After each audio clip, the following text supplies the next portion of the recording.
هغه اپیز دغه دواړو چوړیلیانو خوړلی وي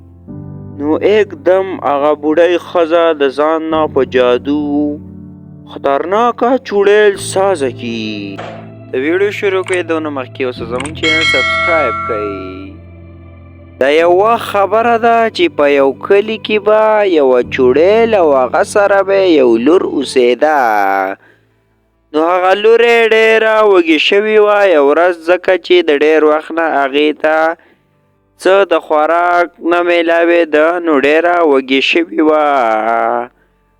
او په دغه ځای کې خپلې مور ته یو ورځ دغه شان وایي: ارې مورې ته ډېره وږې شوې یمه، ما له پخه مخته راوړه، ځکه چې زه د لوږې نه مرمه. د څه په ورځ ده چې څه مې ونه خوړه او زه به د لوږې نه مړه شم که ته ما له څه رانه وړې. هرې مورې نن به ما له خامخا څه راوړې. نو په دې کې ورته هغه مور وایي: زما خوږې لرې، زما خوږې لرې، دا انسانان به نه راوځي او دا به یو ورځ راوځي او دا به زه خورم او انسانان خو زما ډېر بدې شي. دا به نن زه په یو خطرناک اواز راوباسم او دا به زه تاله راوړمه. نن به په خپله لور باندې زه د انسانانو غوښې خورمه.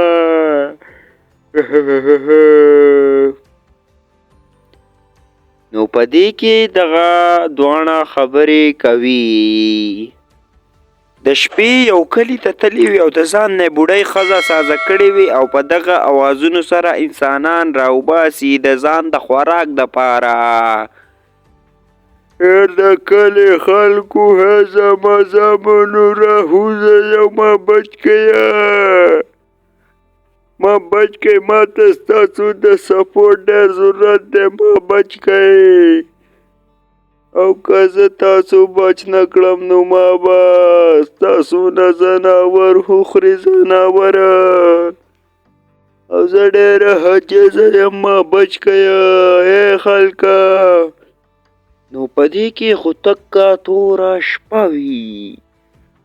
نو د کورونو نه هم څوک نه راوځي، خو د دغې کور نه یو کس راوځي او هغه کس ورته وایي: ارې بیته په دې توره شپه دلته څه کوې؟ ستا خپل کور نشته چې هغلته ته شپه وکې، ته په دې توره شپه دلته څه کوې؟ او د دې تورې شپې چغې وهې. نو هله ابۍ راځه زما کور ته. نو په دې کې ورته هغه چوړیل وایي: ارې بچیه زه تا څه نه ځمه، خو ته به زما یو هیلپ وکې، ته به داسې کار وکې چې ما به د دې هخوا کلي پورې بوځې او بیا ته زما نه خپل کور ته راځه، خو ته ما صرف د دې هخوا کلي پورې بوځه، زه په دغه کلي یریږمه. نو په دې کې دغه دواړه هغه کلي نه اغوښتي او په دغه کلي کې رواني او دغه چوړیل ورته وایي: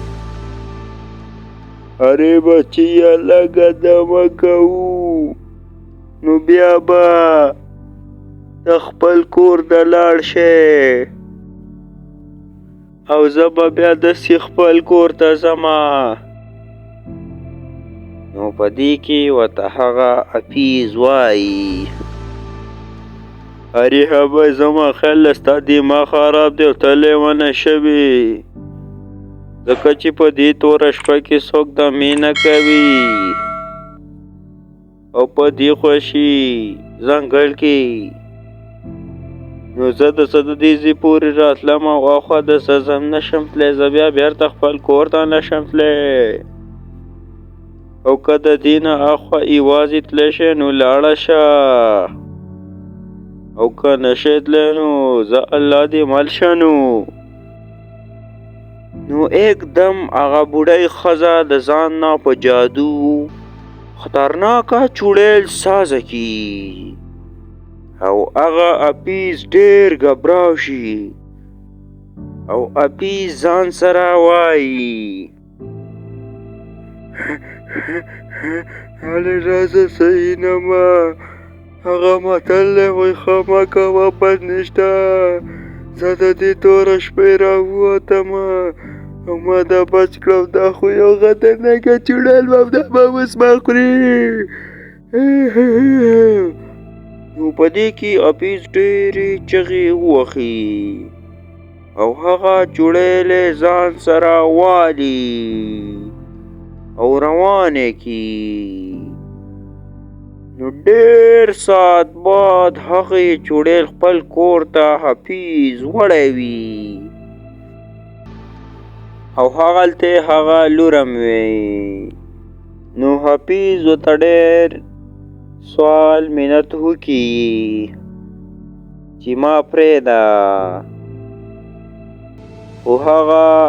چوړیل ورته وایي دا څنګه پرېږده زه چې د دې ټول عمر نه وږي تاسو پسې ګرځېدمه تا به زه اوس څنګه اخر پرېږدمه څنګه زما لورمه وږي ده او زه خو په دې چل ټول انسانان راولم به او دلته به یې خورمه نو په دې کې هغه اپیز دغه دواړو چوړیلیانو خوړلی وي او لګیا وي ورته خوري نو ګلونو ماشومانو د دې سټورۍ مطلب دا دی وایي چې ښه مه کوه بد نشته د پخوانو خلکو متل دی د داسې سبق آمیزو ویډیوګانو دپاره اوس زموږ چینل لازمي سبسکرایب کړئ او د بلې ویډیو راتلو پورې د لوی الله په امان